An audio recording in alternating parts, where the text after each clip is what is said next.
What's going on, everybody? I'm Jory Goodman, the Time Teller. Happy Monday. So guys, all of the things we do here is thanks to you, right? But a lot of the content I make specifically are answers to your questions, and I love it. Keep those questions coming. But one of the questions I got recently, I believe it was in last week's live stream, was if I could look at my entire collection, what would be my Holy Trinity? So I did that. I looked at the collection and I was like, this is fun. But it's also kind of obvious, and I think you guys probably already know which watches I'm going to pick, but we're gonna have a little game, so we're gonna pause it real quick. We're gonna pause the episode, and then I want you guys to list the 3 watches out of my personal collection that you think I'm going to pick for my Holy Trinity. And I know you guys haven't seen all of my collection. I haven't done a state of the collection yet. Once I hit 100,000 subscribers, I'm gonna be giving you guys a state of the collection. But from what you guys have seen, what do you think I'm going to pick for my Holy Trinity? All right, starts now. Comment below.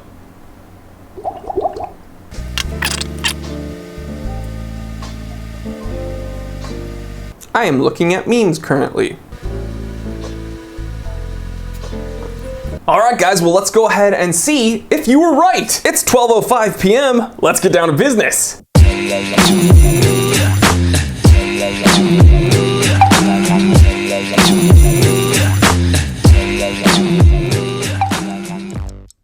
All right, guys, I'm very excited to see which watches you chose in the comment section.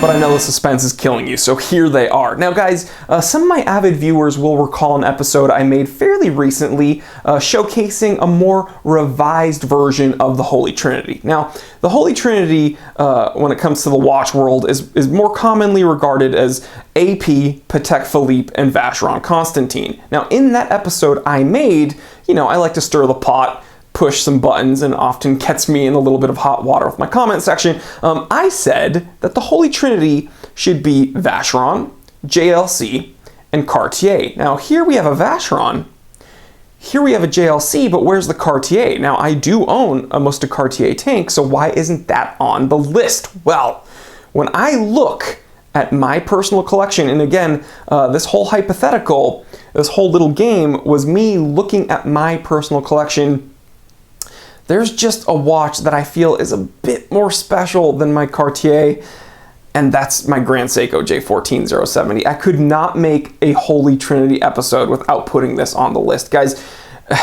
I know Grand Seiko is not in the Holy Trinity. JLC is not in the Holy Trinity. But the game today is to look at my collection, and I urge you to do the same. It's very fun. Now, okay. This watch, why did it bump Cartier off the list?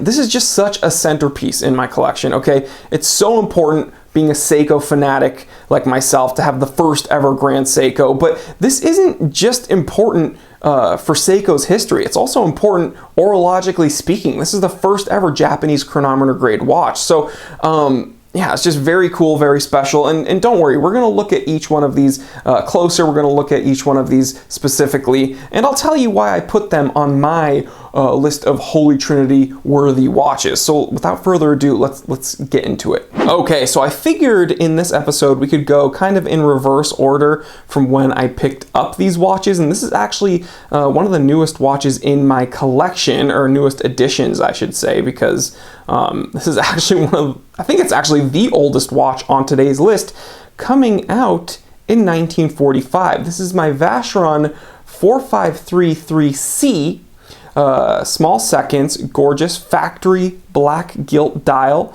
18 karat yellow gold, 34 millimeter case, period correct bracelet, incredibly comfortable bracelet, by the way. You can see how it just molds to anything. It just lays on your wrist very, very, very, very softly. Doesn't pull my hair either, and I'm a really hairy dude. Here's my Rolex date 1500. But yeah, this watch, man, if you want to listen to exactly why I landed upon this Vacheron specifically, you can click up here and watch me gush over this watch. But essentially, Vacheron is my favorite watchmaker, easily top 5, but it's my favorite watchmaker within the actual Holy Trinity. So when it comes to either Vacheron, Patek, or AP, Vacheron, in my opinion, has always made the best watches And this is just a gorgeous example of their watchmaking prowess all the way from 1945. Look at that plexiglass crystal. Gorgeous distortion there. Very sharp applied indexes and how they kind of just sit atop that matte black gilt dial. Very sharp how they catch the light. Gorgeous detailing there. Not quite a tropical dial, but some definite patina from the years. I mean, this watch is like, what, 74 years old? So, yeah, it's getting up there, but it is just gorgeous. And it wears much bigger than it's listed at 34 millimeters. I feel like it wears very, very similarly to this watch, but I'm going to go ahead and take off this Rolex date and put on this Vacheron so you can see it on my wrist. But yeah, 17 joule adjusted to temperature, 4533C hand wind movement. Just a gorgeous, gorgeous watch. And again, it checks a lot of boxes for me, right? Vacheron, small seconds, black dial, precious metal, vintage, everything I could want in a watch. Boom, it's there. Now, does it have a threaded crown and any form of water resistance rating? No, but I'm not gonna, I'm not gonna be getting down and dirty with this watch. This is something I'd wear. Actually, I'd wear this. I wear this watch casually, but also maybe to an evening soiree. Yeah, not hiking or swimming. But yeah, let's put it on the wrist. Okay, so here it is on my 7.5-inch wrist, and again, this is listed at 34 millimeters, and it wears incredibly. Again, that classic sizing, classic styling. I don't know how you can beat this. Look at that crystal and how it plays with the light. Look at that. And how those hands and the applied indexes just, again, they kind of just sit atop that matte black dial. The light gets kind of absorbed in the black. It gets lost in the black, and it just leaves the brightness of those indexes in the hands. And even the Vacheron font kind of just shimmers there. It's just a gorgeous watch, guys. If you can't tell, I'm just kind of still in the honeymoon phase with this one, but yeah, gorgeous. 1945 Vacheron 4533C small seconds. When I look at my watch collection as a whole, this is absolutely holy trinity. But let me know what you think. Let's go ahead and move on to the next addition in my collection, which was the Reverso. Let's do it. So when I think of all-time grails and watches that made me fall in love with watch collecting all over again, I absolutely have to consider my JLC Reverso. This was my 30th birthday present to myself. Ever since I learned about watches, I've wanted a JLC Reverso. Finding one with the mechanical caliber, with the 38 millimeter sizing in precious metals, I had to jump on this one, and I am so happy I did. Look at that pristine light colored dial and those blue hands, how they play with the light. And again, another example of simplicity not lacking detail. Okay, just because a watch is very simple doesn't mean it lacks detail or finishing. And this is exactly why JLC crushes it and why they deserve to be in the Holy Trinity. And so again, this is, I believe, 23 by 38 millimeters. Takes up a good bit of real estate on the wrist, but again, very, very thin, very classic. Although this is technically one of the first sports watches ever, this is a very elegant dress watch by today's standards. And I don't play polo, so this means that this is gonna just be a dress watch for me. But yeah, let's go ahead and put it on the wrist, and I can tell you exactly why I love it some more. So yeah, let's do it. All right, here it is, my Jaeger-LeCoultre Reverso Classique mechanical in 14 karat yellow gold. Hand wind movement, 38 millimeters on my 7.5-inch wrist. Man, my favorite part isn't even the gold case, it's those blue hands. Man, look at that, absolutely gorgeous. People have been asking me if I'm going to get this engraved. Probably not. I like that it's pristine, and I don't, it's a smudge magnet if you couldn't tell. Got to get a microfiber and wipe that off. But I actually made it worse with my finger. But yeah, I'm probably not going to engrave it because for the same reason I don't have any tattoos, it's like I don't know if I can decide to put something on this that I wouldn't get sick of later. You know what I mean? I don't know if I can make that decision and stick with it. So I'm just going to keep it clean. I like it nice and clean and classic. And yeah, but look at that watch. When I look at my collection, this is absolutely Holy Trinity caliber. And I've said it before, JLC deserves to be in the Holy Trinity. Factory JLC buckle, factory JLC ostrich leather strap. Absolutely love this watch. Again, 30th birthday present to myself, from myself, and huge grail checked off the list. I own it.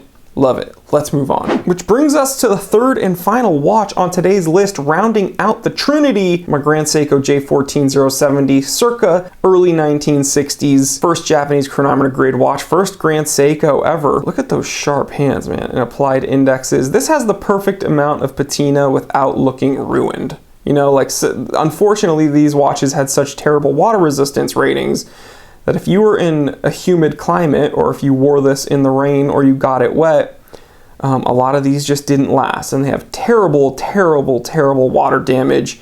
And instead of just aging gracefully and getting a decent speckled patina, they looked like, you know, someone spilled coffee on it or something. It's just a huge bummer. So I'm happy to have one that has aged gracefully, properly, and in a way that I think actually enhances its look. But people in the comment section sound off. I'm sure people will be like, it's ugly, it's not a Grand Seiko. But yeah, absolutely love this watch. And again, another big grail for me. So I passed up some watches, like for instance, I almost pulled the trigger on a brand new Grand Seiko Snowflake when the boutique opened up here. The Grand Seiko boutique opened up here in Los Angeles. But I held fast. I consulted with Connie, and she was like, you know, you've been wanting that vintage Grand Seiko for a really long time. And so I decided to put my funds towards this baby, and I think I made the right decision because it's just so orologically significant. And again, being such a Seiko fanatic like myself, seems very cool to be able to say I have the first Grand Seiko ever. So 35 millimeters, gold plated. This is the only watch on the list that is not solid gold, but that doesn't matter, man. It is gorgeous. Let's go ahead and put this 35 millimeter mighty, mighty Grand Seiko on my 7.5 inch wrist. Let's do it.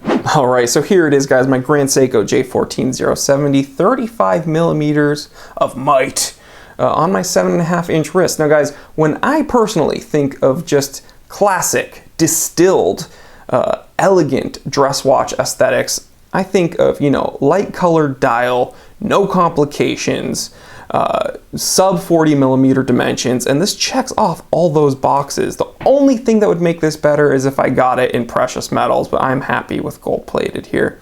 Look at that. Look at how the raised Grand Seiko logo shimmers on that speckled dial, the sharp applied indexes, those razor sharp hands, just very Grand Seiko. And again, this is from the 1960s, and you can totally see where the Grand Seiko of today came from when you look at this watch. Just incredible. And this is kind of my go-to dress watch, even over the Reverso. The Reverso I wear casually at times. Even the VACHERON I wear casually most of the time, but when I think of my go-to dress watch, this kind of bumped the Cartier tank off my list. And just gorgeous, absolutely gorgeous. I absolutely love this watch. It's on a Hadley Roma leather strap, not wearing the factory strap. But beautiful, beautiful. And yeah, again, when I look at my collection, this is Holy Trinity caliber. So I'd love to hear what you guys think. Again, this Grand Seiko, my Reverso, and my VACHERON 4533C.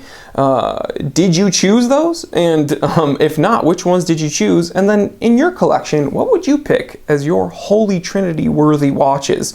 So guys, I hope you enjoyed this episode, taking a closer look at these watches. If you learned something, if you had some fun, please consider subscribing if you haven't already. Hit the bell icon so you don't miss out. Check out the links in the description below. Those are affiliate links. They'll take you to my Amazon store and you can support the channel, or you can check out my personal website, www.thetimetellershop.com. All right, guys, please like, comment, subscribe, share this with other watch enthusiasts, other people you think would enjoy this. I'm Jory Goodman, the Time Teller. Always remember, I didn't invent time.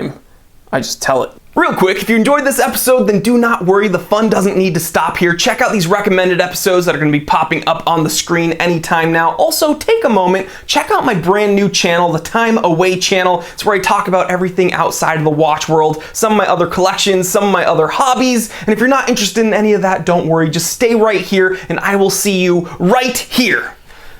Because I never leave. I am trapped inside of this camera. Was that considered a dab? I don't know. Animate it and make it look cool. Replay that. I can't swear.